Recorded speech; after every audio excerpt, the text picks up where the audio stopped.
নমস্কার সবাইকে, কেমন আছেন আপনারা? যারা যারা কাঁকড়া কাটতে পারেন না তারা ঝটপট এই ভিডিওটা দেখে নিন আর কাঁকড়া কাটা শিখে নিন। খুব সহজভাবেই আপনারা কাঁকড়া কাটা শিখে নিতে পারবেন এই ভিডিওটা দেখলে। তো দেখুন, আমি এখানে 5টা কাঁকড়া নিয়েছি। 5টা কাঁকড়াই খুব ভালোভাবে আপনাদের সামনে কেটে দেখাবো। আর কাঁকড়া কাটার সময় অবশ্যই আলাদা একটা পাত্রে এরকম জল রাখবেন। আমি এখানে আলাদা একটা গামলায় বেশ কিছুটা পরিমাণ জল নিয়ে নিয়েছি। এবার দেখুন, এভাবে প্রথমে কাঁকড়াটা ধরলাম আর এভাবে কিন্তু আপনারা পাটা ভেঙে নেবেন, মানে কাঁকড়ার ঠ্যাংটা ভেঙে নেবেন। জাস্ট চাপ দিলেই কিন্তু ভেঙে যাবে। এরপর দড়িটা খুলে নিয়েছি আর এরকম কাঁকড়ার এক সাইডে ধরে উপরের যে খোসাটা একটু চাপ দিলেই কিন্তু ওটা উঠে যায়। তারপর দেখুন, উপরের যে অংশটা আছে এখানে বেশ কিছুটা ময়লা থাকে, এটা এরকম খুব ভালোভাবে পরিষ্কার করে নেব। আর এরকমভাবে সাইডটা হালকা করে কেটে নেব। এই দেখুন, আমি খুব ভালোভাবে উপরের অংশটা পরিষ্কার করে নিয়েছি। এখন ছোট ছোট নলিগুলোকে, আমরা এটাকে নলি বলি, অঞ্চল ভেদে এর নাম ভিন্ন হতে পারে, মানে কাঁকড়ার যে ছোট ছোট পা আছে এগুলোকে কেটে নিলাম। আর এভাবে পিছনের সাইডটা খুলে নেব।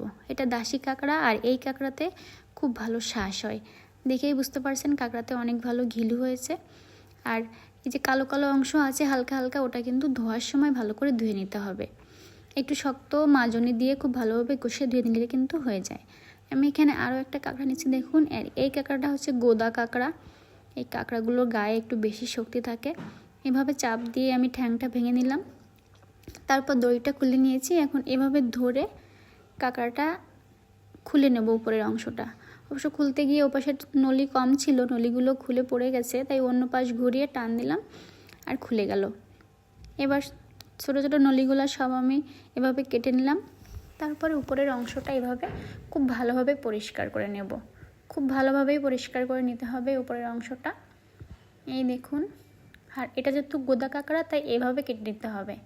আর কাঁকড়াটাতে খুব ভালো শ্বাস হয়েছে, এই কারণে আমি হালকা হালকা করে বটি দিয়ে কেচে কেচে দিলাম, তাহলে ভিতরে খুব ভালোভাবে রান্নার সময় মশলাটা চলে যাবে বা ঝোলটা ভালোভাবে ঢুকবে।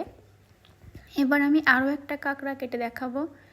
দেখুন, এটাকে বলে দাসি কাঁকড়া আর এই কাঁকড়াতে খুব ভালো শ্বাস হয়, ঘিলু হয়। এভাবে চাপ দিলেই কিন্তু ওই ঠ্যাংটা ভেঙে যায়। তারপর দড়িটা খুলে নেবেন আর ওই ঠ্যাংয়ের গায়ে অবশ্যই হাত দিতে যাবেন না, তাহলে কিন্তু কামড়ে দিতে পারে। আবারও উপরের অংশটা একইভাবে আমি খুলে নেব। এই দেখুন, হালকা করে কেটে নিলাম। যেটা হাত দিয়ে মনে হবে শক্ত সেটা আপনারা বটি দিয়ে কেটে নিতে পারবেন। ভালো করে পরিষ্কার করে নেবেন আর এভাবে নলিগুলো কেটে নেবেন। এই যে সবগুলো নলি কেটে নিলাম। তারপর পিছনের অংশটা উঠিয়ে নিলাম। এখানে কিন্তু ঘিলু থাকে অনেকটা, খুব ভালোভাবে ঘিলুটা রেখে তারপর বাকি অংশটা ফেলে দিবেন। হালকা করে কেটে দেব, তাহলে ভিতরে তেল মশলাটা ভালোভাবে ঢুকবে। আরও একটা কাঁকড়া নিয়ে দেখাচ্ছে। দেখুন, এই কাঁকড়াটার 2টা পা হয়েছে। আর অনেকেরই দেখে মনে হতে পারে কাঁকড়ার সাইডে ওরকম ভাঙা কেন। আসলে কেনার সময় ওরকম করে ভেঙে দেখে কিনছে যেন ভালো ঘিলু হয়। এই জন্য প্রত্যেকটা কাঁকড়ায় আশা করি আপনারা দেখতে পেয়েছেন এরকম এক কোনায় হালকা করে মানে ভাঙা, ওটুকু ভেঙে দেখে তারপর কিনেছে। এই জন্য প্রত্যেকটা কাঁকড়াতে ভালো ঘিলু হয়েছে। অবশ্য সব দোকানদার এভাবে আপনাকে কিনতে দিবে না। এই দোকানটা তো যথেষ্ট ভালো ছিল, এই জন্য এভাবে কিনতে দিয়েছে। তো একইভাবে আমি এই কাঁকড়াটাকেও কেটে নিলাম। এই দেখুন কত ভালো ঘিলু হয়েছে, একদম টকটকা ঘিলু। এখন লাস্ট আছে আর একটা কাঁকড়া। এই কাঁকড়াটা দেখুন হালকা, কিন্তু দইটা কিন্তু একদম খোলা এবং হা করে আছে পুরো কাঁকড়ার ঠ্যাংটা। ধরার সময় অবশ্যই খুব সাবধানে ধরবেন, তা নাহলে কিন্তু কামড়ে দিতে পারে। আর এই কাঁকড়ায় লাস্ট কাটার সময় কামড় দিলে কিন্তু সেটা কোনোভাবেই ছাড়ানো যায় না, খুবই অসুবিধায় পড়তে হয়, তাই অবশ্যই সাবধানের সাথে কাটবেন। এই দেখুন, কথা বলতে বলতে আমার এই যে সবগুলো কাঁকড়া কিন্তু প্রায় কাটা হয়ে গেছে। এবার ছাড়িয়ে নিলাম। তারপর খুব ভালোভাবে ধুয়ে নিতে হবে ঘষে ঘষে। এখন এই যে নলিগুলো আছে লাস্টের যে একদম চিকন অংশটা কেটে ফেলে দেব। এই দেখুন, আমি সবগুলো নলি অফ ক্যামেরায় কেটে নিয়েছি। এখন আছে এই যে বড় ঠ্যাংগুলো, এই ঠ্যাংগুলো বটির সামনে ধরে এরকম একটা খুন্তি দিয়ে চাপ দিলেই কিন্তু, মানে বাড়ি দিলেই কিন্তু ভেঙে যাবে।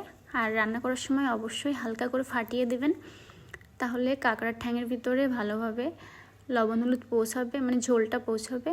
তো একই রকমভাবে দেখুন আমি সবগুলো কাঁকড়ার মাথাটা হালকা কেটে নিচ্ছি এবং হালকা উপরটা ফাটিয়ে দিয়েছি। এভাবেই কিন্তু আপনারা ঝটপটভাবে কাঁকড়া কেটে নিতে পারেন। আর দেখুন ওইটুকুই ময়লা বেরিয়েছে কাঁকড়ার থেকে। এখন বাকি আছে কাঁকড়ার থেকে ঘিলু বের করা, যে কাঁকড়ার উপরের খোলা থেকে ঘিলু বের করা। তো এইভাবে আঙুল দিয়ে খুব সহজেই কিন্তু ঘুরিয়ে ঘুরিয়ে ঘিলুটা বের করে নিতে পারেন। তবে অবশ্যই মাথায় রাখবেন, কাঁকড়ার যে খাবার বা যে ময়লা পটি তা কিন্তু এই কাঁকড়ার এই খোলাতেই থাকে, মাঝখানের অংশটাতে থাকে, আর চারপাশ দিয়ে থাকে হচ্ছে ঘিলু। তাই অবশ্যই এইভাবে আস্তে করে ঘুরিয়ে ঘুরিয়ে ঘিলুটা বের করবেন, মাঝখানে যেন তেমন একটা চাপ না পড়ে, তাহলে কিন্তু খাবারটা বা ময়লাটা বেরিয়ে আসবে। এই কাজটা একটু সময় নিয়ে করবেন, তাহলে ভালো হবে। তো দেখুন আমি একই রকমভাবে সবগুলো কাঁকড়ার খোলা থেকে কাঁকড়ার ঘিলু বের করে নিয়েছি। আর দেখেই আপনারা বুঝতে পারছেন কত সুন্দর ঘিলু হয়েছে। কাঁকড়াগুলো একটু ছোট সাইজের হলেও খুব ভালো ঘিলু ছিল এবং খুব ভালো শ্বাস হয়েছে কাঁকড়াটাতে। এই খোলাটাও ছাড়িয়ে নিয়েছি, এখন বাকি আছে দুটো খোলা। এই খোলাটাতে বেশ কিছুটা জল জমেছিল, জলটা ফেলে দিলাম। তারপর এইভাবে ঘুরিয়ে ঘুরিয়ে সবগুলো ঘিলু বের করে নেব। এই ঘিলু কিন্তু ভাজা খেতে বেশ ভালো লাগে, আর বিশেষ করে ছোট বাচ্চারা ভীষণ পছন্দ করে। ছোট বড় সবারই পছন্দের জিনিস এই কাঁকড়া। তবে অনেকেই কাটতে পারেন না বলে খেতে পারেন না। আশা করি এই ভিডিওটা তাদের জন্য অনেক বেশি হেল্পফুল হবে। এই ভিডিওটা দেখে আপনারা খুব সহজেই কিন্তু কাঁকড়া কেটে নিতে পারবেন। আমার একদম কেটে নেওয়া কমপ্লিট। এখন খুব ভালোভাবে ধুয়ে পরিষ্কার করে নিলেই কিন্তু রেডি হয়ে যাবে কাঁকড়া। এই দেখুন একদম ধুয়ে পরিষ্কার করে নিয়েছি। তো আপনাদের কাছে কেমন লেগেছে অবশ্যই কমেন্ট করে জানাবেন। সবাই ভালো থাকবেন, টাটা।